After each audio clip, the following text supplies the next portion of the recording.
Oke, seperti biasa saya akan menjawab pertanyaan-pertanyaan yang telah masuk ke saya melalui media sosial saya.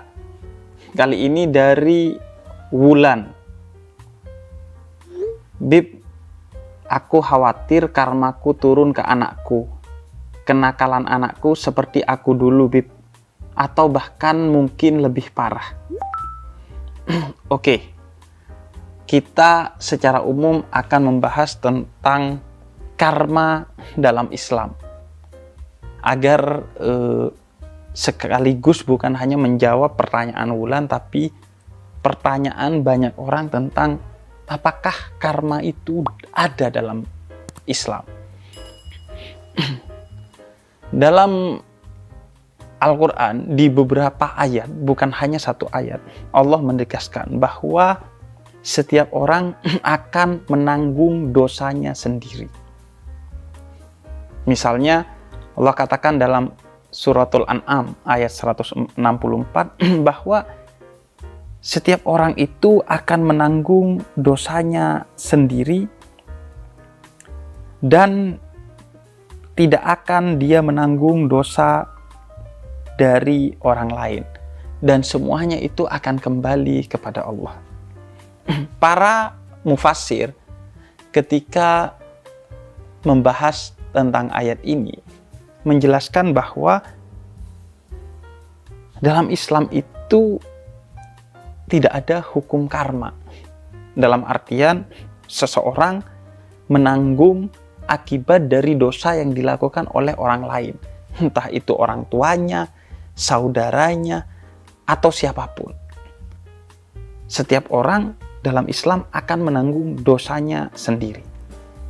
Karena itu Imam Jauzi ketika menafsirkan ayat ini menjelaskan bahwa dosa orang tua itu akan ditanggung oleh orang tua itu sendiri, tidak oleh istrinya, tidak oleh anaknya, tidak oleh cucunya, tidak juga oleh keturunannya. Semua dosa yang dia lakukan akan ditanggung oleh dirinya sendiri. Imam Nawawi Al-Bantani ketika menafsirkan ayat ini menyebutkan bahwa ayat ini asbabun nuzulnya atau sebab turunnya itu adalah tentang Walid bin Mughirah yang kemudian berdemonstrasi mengatakan, ikut saya, jalan saya ini enak, kalian pasti untung. Kalau kalian rugi, saya yang akan menanggung dosanya. Kalau kalian kenapa-kenapa, saya yang akan menanggung bebannya. Maka Allah mengkritik kepongahan itu dengan mengatakan, nggak bisa. Setiap dosa itu akan ditanggung oleh si pendosa itu sendiri. Nggak bisa lo bilang, oh saya kan ikut dia, berarti dosanya ke dia dong. Enggak. Lo juga akan dapetin tuh dosanya. Apakah dia akan dapetin juga dosanya? Iya, dia akan dapetin dosanya, tapi bukan karena dosa lo diambil dan diberikan kepada dia, melainkan karena dia mendapatkan dosanya sendiri lantaran dia men-trigger orang lain atau mengedukasi atau memprovokasi orang lain untuk ikut ke jalan kesesatannya dia. Jadi itu dosa dia tersendiri yang juga akan menambah dosanya, yaitu bukan hanya karena dia telah melakukan keburukan, tapi karena ngajak, men-trigger, memprovokasi orang untuk masuk ke dalam jalan keburukan itu. Itu persis yang disampaikan oleh Allah dalam Suratul Ankabut ayat 13, bahwa setiap orang akan memikul dosanya sendiri dan dosa-dosa lain di samping dosa-dosa yang telah dilakukannya. Penjelasan tentang ayat ini itu dijelaskan dalam salah satu hadis Nabi riwayat Imam Muslim, bahwa siapapun yang membuat tradisi atau edukasi yang jelek, maka baginya dosa kejelekan yang telah dia lakukan, dan baginya juga dosa kejelekan itu yang dilakukan oleh orang-orang yang masuk ke dalam kejelekan itu lantaran ke-trigger oleh orang tersebut. Tapi si orang yang melakukannya ini juga tetap mendapatkan dosa atas kejelekan yang dia lakukan. Walaupun karena ikut-ikutan. Enggak, kata Nabi, mau lu ikut-ikutan, tapi kan lu telah diberikan akal dan hati oleh Allah secara independen, secara berdaulat untuk memilih mau ikut apa enggak. Makanya kata Nabi, ingat, kullukum ra'in wa kullukum mas'un an ra'iyatihi. Setiap kamu itu pemimpin dan diberi infrastruktur untuk memimpin, yaitu akal dan hati. Dan dari sana kalian memilih apa yang akan kalian pilih, dan setiap pilihan akan dipertanggungjawabkan. Kalau itu dosa, maka akan kembali dosa itu kepada kalian. Kalau itu kebaikan, maka akan kembali pahalanya kepada diri kalian. Makanya dalam ayat lain Allah katakan, in ahsantum ahsantum li anfusikum wa in asatum falaha. Kalau kamu berbuat baik, kebaikan itu akan kembali kepada dirimu sendiri. Nggak usah khawatir, wah Bib saya udah melakukan sedekah nih tapi sembunyi-sembunyi gak ada orang tahu Bib, gimana nih? Nggak usah khawatir, pasti Allah balas. Tapi kan di akhirat doang Bib. Enggak, di dunia juga akan Allah balas. Allah janji akan dilipatkan 700 kali lipat setiap kebaikan yang lu lakuin. Bahkan bukan dibalas setimpal, tapi berkali-kali lipat atas kebaikan yang lu lakuin. Begitu juga kejahatan. Bib, saya udah menebarkan kebencian kepada seseorang Bib, di medsos, tapi aman Bib, saya pakai akun anonim. Emangnya malaikat nggak bisa ngehack akun anonim lo sehingga ketahuan siapa di balik akun anonim itu? Tapi kan nanti di akhirat Bib, di dunia kan saya aman. Enggak, di dunia pun Allah akan membuat satu strategi yang membuat segala keburukan yang kamu lakukan itu juga akan dibalas di dunia. Tapi bukan berarti setelah selesai dibalas dunia tidak di akhirat. Di akhirat juga akan dibalas. Karena itu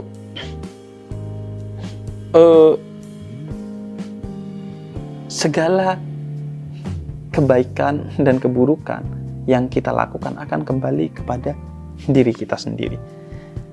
Karenanya dalam Islam itu tidak ada hukum karma, tapi ada hukum karna. Yaitu karena kamu melakukan kebaikan, maka kamu akan mendapatkan kebaikan, dan karena kamu melakukan keburukan, maka kamu akan mendapatkan keburukan itu sendiri. Karena kamu melakukan kebaikan, maka kamu akan mendapatkan pahala, dan karena kamu melakukan keburukan, maka kamu akan mendapatkan dosa. Adapun karma tidak ada dalam kamus Islam. Sehingga nggak usah khawatir bahwa keburukan yang telah kamu lakukan akan menjadi karma bagi anak-anakmu. Enggak. Itu tidak ada dalam kamus Islam. Tapi apakah anak itu bisa ke-trigger oleh keburukan orang tuanya? Iya. Dan ketika anak itu ke-trigger, anak itu akan menjalani dosanya sendiri dengan keburukan yang dia pilih, dan orang tuanya juga akan mendapatkan dosa karena telah men-trigger anaknya. Karena itu, tugas seorang orang tua adalah mendidik anaknya dengan baik. Maka setelah anaknya dididik, apakah anaknya itu memilih jalan baik atau jalan buruk, itu kembali kepada anaknya. Kalau anaknya sudah dididik dengan baik, tapi memilih untuk menjadi orang buruk, maka dosanya pada si anak itu. Tapi kalau anak itu dididik dengan buruk dan memilih jalan buruk, dosa anak itu ditanggung oleh anak itu, plus dosa kamu yang telah men-trigger dia, juga itu menjadi dosa bagi dirimu sendiri. Itu bagian dari rahmat Allah. Oleh karena itu, Imam Ibnu Katsir ketika menafsirkan suratul An'am ayat 164, beliau katakan, inilah keadilan Allah. Kalau kamu baik, kebaikan itu bagi dirimu. Kalau kamu buruk, keburukan itu bagi dirimu.